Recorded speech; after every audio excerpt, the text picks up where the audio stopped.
Bonjour, aujourd'hui nous allons voir les pouvoirs insoupçonnés des oléagineux et des graines. Voici l'épisode 1, il y en aura 3 en tout, suivez-les. De nombreuses personnes limitent leur consommation de graines et de noix parce que ce sont des aliments gras. Quel dommage! Car non seulement ils ne font pas grossir, mais ils peuvent également prévenir de nombreuses maladies ou lutter contre. Chaque type de graines et de noix a des bienfaits spécifiques sur votre santé. Les amandes font maigrir. Et oui, c'est une vérité que l'on connaît peu. Bien que la moitié de leur poids soit constituée de lipides, les amandes sont connues pour être une excellente aide minceur. Non seulement la perte de poids est mesurable avec les amandes, mais divers autres paramètres se sont améliorés avec cholestérol, triglycérides, glycémie et pression artérielle. Il n'y a plus aucun doute sur le fait que les amandes constituent le meilleur encas pour la collation de l'après-midi et des petites faims chez les personnes désirant perdre du poids. Les gens n'osent souvent manger que quelques amandes chaque jour.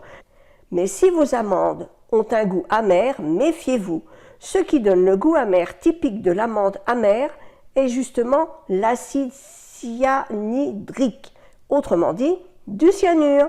Alors attention, la qualité des amandes que vous achetez est importante. Elles ne doivent de toute façon en aucun cas avoir le goût d'amande amère. Les pistaches, mais non décortiquées. Les pistaches sont les moins caloriques de tous les fruits à coque. En plus, comme l'ensemble de la famille des fruits à coque, les pistaches possèdent 4 grands domaines d'action. Elles régulent la satiété et le contrôle du poids. Elles facilitent le métabolisme du glucose et des lipides sanguins. Elles font baisser la pression artérielle. Elles améliorent les marqueurs des maladies cardiovasculaires. On en consomme moins quand elles sont encore dans leur coque. Les pistaches ont aussi un effet bénéfique sur le microbiote.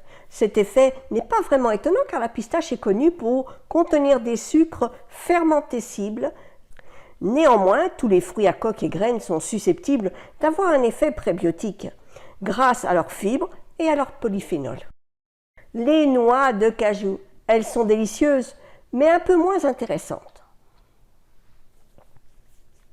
Les noix de cajou sont riches en acides gras insaturés et peuvent améliorer les niveaux de triglycérides ainsi que la pression artérielle, sans effet significatif sur le cholestérol total d'ailleurs. Les noix de cajou auraient aussi des effets contre le diabète. Leur composé principal stimule l'absorption du glucose dans les cellules musculaires.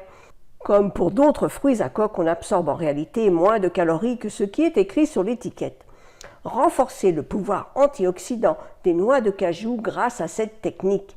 Lorsque les noix de cajou sont légèrement torréfiées, leur capacité antioxydante augmente. L'effet maximal est obtenu quand elles sont grillées à 130 degrés pendant 33 minutes. On trouve facilement dans le commerce des noix de cajou grillées, mais elles sont souvent salées. De plus, la torréfaction industrielle des noix de cajou se fait probablement à une température bien plus haute. Il vaut donc mieux le faire soi-même. Après une nuit de trempage pour éliminer les antinutriments, on peut les sécher et légèrement les griller à 130 degrés au maximum, au four.